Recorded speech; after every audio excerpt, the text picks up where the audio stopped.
প্রচন্ড পরিমাণে তুষারপাত হচ্ছে, প্রচন্ড হাওয়া। লেখাই আছে -40 ডিগ্রি সেন্টিগ্রেড। মনে হচ্ছে না চাঁদে যাবো, অ্যাস্ট্রোনট হয়ে গেছে। সিয়ানের জুতোটা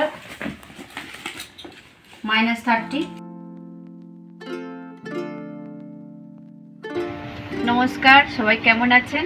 আমি সোমা, কানাডা কথার আরেকটি নতুন ভিডিওতে আপনাদের সবাইকে স্বাগত।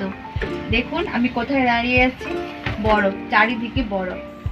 হ্যাঁ, আজকে আমি আমার ব্যালকনি থেকে দাঁড়িয়েই আপনাদের সাথে গল্প করব। তার আগে আমার যদি ভিডিওগুলোটা ভালো লাগে অবশ্যই সাবস্ক্রাইব করুন। টেম্পারেচারটা খুবই কম, -10, কিন্তু উইন্ড স্পিডটা তারও বেশি, প্রায় 50 কিলোমিটার/আওয়ার। কিন্তু আপনি দেখুন এখানে সব কিছুই নর্মাল, সবাই বেরিয়েছে কিন্তু সবার একটা প্রপার ড্রেস আপ আছে, প্রপার জ্যাকেট আছে। তো আপনাদেরকে আজকে আমি দেখাবো কি ধরনের জ্যাকেটটা লাগে। শুধু জ্যাকেট হলেই তো হবে না, আপনার মাথা থেকে পা অবধি আপনাকে ঢেকে বেরোতে হবে। তো সেইগুলো আমরা আগের সপ্তাহে মার্কেটে গিয়ে কিনে নিয়ে এসেছি। তো আপনাদেরকে আজকে চলুন ওগুলোই দেখাই, এই তীব্র ঠান্ডার থেকে বাঁচতে হলে কি কি জিনিস দরকার আমাদের। আমরা জ্যাকেট কিনতে উইনার শপিং মলে চলে গেলাম। শপিং মলের ভেতর বিভিন্ন ব্র্যান্ডের জ্যাকেট, ছোট থেকে বড় সবার সাইজের, আবার লং জ্যাকেটও আছে, শর্ট জ্যাকেটও আছে, প্রাইসেরও কম থেকে বেশি সব রকমেরই আছে। আপনার পছন্দ মতন আপনি নিতে পারেন। মনে হচ্ছে না চাঁদে যাবো, অ্যাস্ট্রোনট হয়ে গেছে। মানে কেমন লাগছে?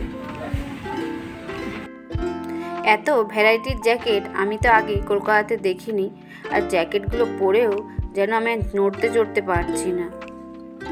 -40।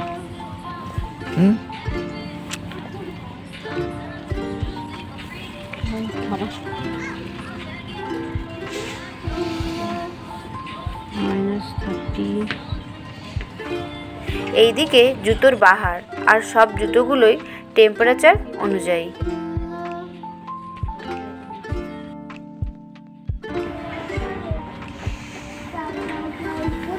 কোনটা কিনলে গো?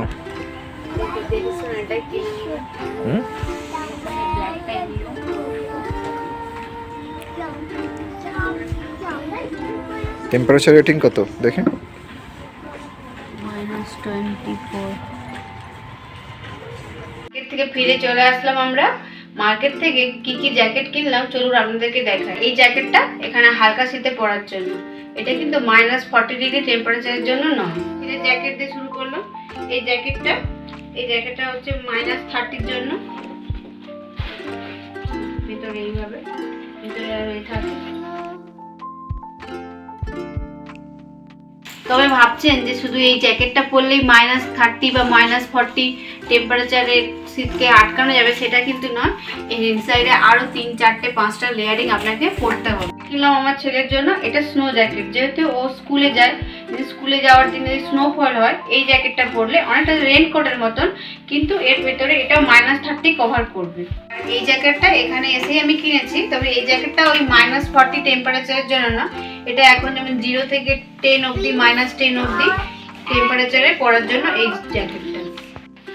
আর এই জ্যাকেটটা, এই যে লং জ্যাকেটটা, এটা আমি কিনেছি, এটা হচ্ছে -40 টেম্পারেচার, এখানে অলরেডি লেখাই থাকে। এইভাবে এখানে প্রত্যেকটি জ্যাকেটের কত টেম্পারেচার অবধি আপনি ক্যারি করতে পারবেন সেইভাবে লেখা থাকে। এটা যেমন লেখাই আছে -40 ডিগ্রি সেন্টিগ্রেড। প্লাস এর সঙ্গে দেখুন লেখাও থাকে ওয়াটারপ্রুফ, উইন্ড প্রুফ, ব্রিথেবল, সব কিছু লেখা থাকে। কারণ এখানে তো উইন্ডটাও খুব জোরে জোরে হাওয়াটা দেয়, তো সেইভাবে জ্যাকেটটাও সেভাবেই থাকে। আর এই জ্যাকেটটার ওজনও কিন্তু খুব আছে, প্রায় 2 কিলো মতন তো হবে, কি তারও বেশি বুঝতে পারছি না। চলুন আপনাদেরকে একবার পরে দেখাই এই জ্যাকেটটা।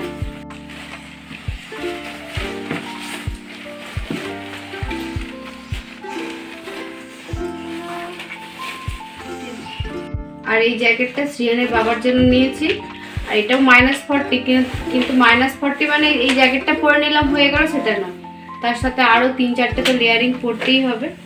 আর জ্যাকেট তো হলো, এবার জুতো, এই যে জুতোও নিয়েছি। স্নোতে হাঁটার জন্য আমাদের নর্মাল শুতে তো হবে না, এটা দেখুন -24 ডিগ্রি সেন্টিগ্রেড জুতো। আর শ্রিয়ান, তোমার জুতোটা কত? শ্রিয়ানের জুতোটা -30। আর এই জুতোগুলোতে শুধু হবে না, এর সাথেও আপনাকে 2-3টে করে তো মোটা মোটা সক্স পরতেই হবে। তো এই জুতো পরলে স্নোতে হাঁটলেও অনেক রিস্ক আছে হাঁটাটা, যে কোনো মুহূর্তে আপনি পড়ে যেতেও পারেন, খুব সাবধানে হাঁটতে হয়। শ্রীহান্ত ওর জ্যাকেট তো পরেছে, কিন্তু ও জুতো পরবে মামির। তো আমার জুতোগুলো পরে হাঁটতে পারছে না, তবুও দেখুন কেমন হাঁটছে। আমিও জুতো জ্যাকেট পরে একটু ট্রায়াল দিয়ে নিলাম কেমন হয়েছে সবগুলো। আপনাদেরকে তো জুতো আর জ্যাকেট তো দেখালাম, কিন্তু যেটা আরেকটা গুরুত্বপূর্ণ জিনিস হলো এই গ্লাভস। এই গ্লাভস ছাড়া আপনি বেরোতেই পারবেন না। ডিগ্রি টেম্পারেচারে এই হাতগুলো আপনার প্রায় ফুলে যাবে, লাল হয়ে যাবে, ফেটে যাবে, এইরকম একটা অবস্থা। তো হাতগুলোকে বাঁচাতে এই গ্লাভস, তবে এই একটা গ্লাভসে আপনার হবে না, আপনার সঙ্গে তার সঙ্গে 2-3টে গ্লাভস তো লাগবেই।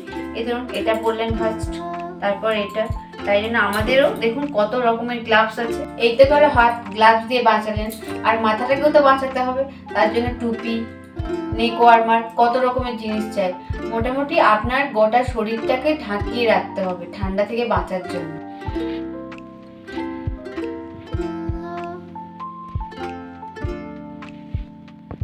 যেগুলো আপনাদেরকে দেখালাম ওগুলো তো আমি পরে নিয়েছি, কিন্তু আপনাকে মাথা থেকে পা অবধি 3-4টে লেয়ার করতে হবে এই তীব্র ঠান্ডার হাত থেকে বাঁচার জন্য।